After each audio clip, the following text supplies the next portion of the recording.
Vamos a comenzar nuestro curso de contabilidad hablando sobre qué es la contabilidad y sobre el patrimonio. Lo primero que debemos saber es que la contabilidad proporciona información sobre el patrimonio y sus variaciones, es decir, es un sistema de información y lo que nos va a proporcionar es eso, precisamente información. ¿Pero información de qué tipo? Pues información sobre el patrimonio y sus variaciones. Esto es lo que llamamos hechos contables. Es decir, ante un acontecimiento nosotros hemos de plantearnos si eso repercute en el patrimonio creando algún tipo de variación, ya sea cuantitativa o cualitativa. Si es así, será un hecho contable y tendremos que contabilizarlo. Si no es así, no habrá que contabilizarlo. Por ejemplo, la información sobre que vamos a contratar a un trabajador en principio no es hecho contable porque no altera el patrimonio. Cuando llegue el momento de pagar el sueldo al trabajador, ya sí afectará a nuestro patrimonio porque tendrá que salir dinero de nuestra cuenta corriente. Eso sí sería un hecho contable, pero la información de la contratación no. Estamos hablando sobre el patrimonio. ¿Qué es el patrimonio?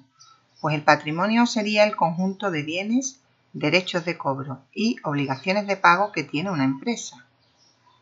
Cada uno de estos bienes, de estos derechos y de estas obligaciones es lo que llamamos elemento patrimonial.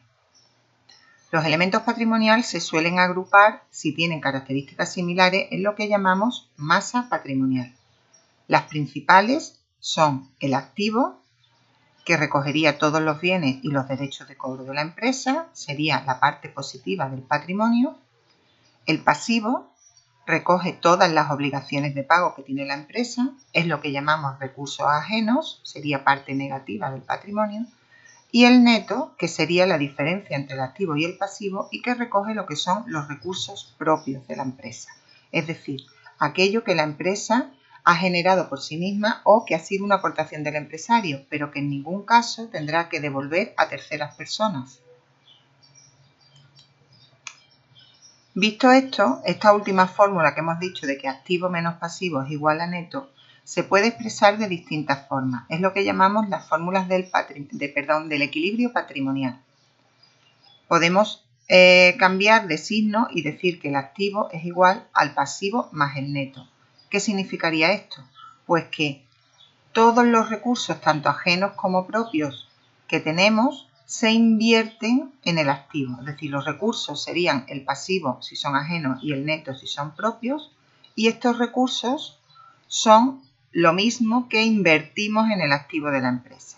También podemos decir que la aplicación que hacemos de esos recursos, que sería el activo, coincide con el origen de dichos recursos, de dicha financiación, que sería el pasivo y el neto. Podemos verlo en un gráfico y visualmente distinguimos que el activo coincide con la suma del pasivo y del neto. Así como hemos hablado del activo, el pasivo y el neto como masas patrimoniales, podemos también distinguir otras masas patrimoniales que podríamos llamar, si queremos, submasas. En primer lugar, vamos a distinguir dos grandes bloques que distinguen el largo plazo y el corto plazo. En contabilidad, el corto plazo llegaría hasta el año y el largo plazo sería todos aquellos elementos que tienen una duración superior al año. Así distinguimos activos no corrientes y pasivos no corrientes, que serían a largo plazo, y activos corrientes y pasivos corrientes, que serían a corto plazo. Dentro del activo no corriente podríamos hacer otra subdivisión y encontraríamos el inmovilizado. Dentro del activo corriente, que recordamos que es a corto plazo, encontraríamos tres submasas: las existencias, que es todo lo que tenemos en almacén, el realizable, que serían los derechos de cobro a corto plazo, y el disponible, que sería la tesorería que tiene la empresa. Por el lado del pasivo y del neto vemos en primer lugar el neto, que también podemos llamar pasivo no exigible, y vemos el pasivo exigible, que podemos distinguir el no corriente, como hemos dicho antes, distinguiendo el exigible a largo plazo, y el corriente distinguiendo el exigible a corto plazo. Finalmente, tenemos que decir que a cada uno de los elementos patrimoniales que tiene la empresa se le pone un nombre que es lo que le llamamos la cuenta. y que más adelante veremos que vienen en el Plan General Contable. Y por último, las empresas sabemos que tienen como objetivo, entre otros por supuesto, obtener un lucro, un beneficio. Este beneficio integraría parte de lo que es el neto de la empresa, los recursos propios que genera la empresa. ¿Cómo se calcula el beneficio? Pues se calcula restando a los ingresos, se les quitan los gastos. ¿Qué serían los ingresos? Pues todas aquellas cuentas, todos aquellos hechos, todos aquellos eventos que aumentan el beneficio.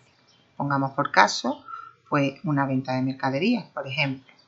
¿Qué serían los gastos? Pues todo aquello que va a disminuir el beneficio. Por ejemplo, pues los salarios, las compras de mercaderías, etc.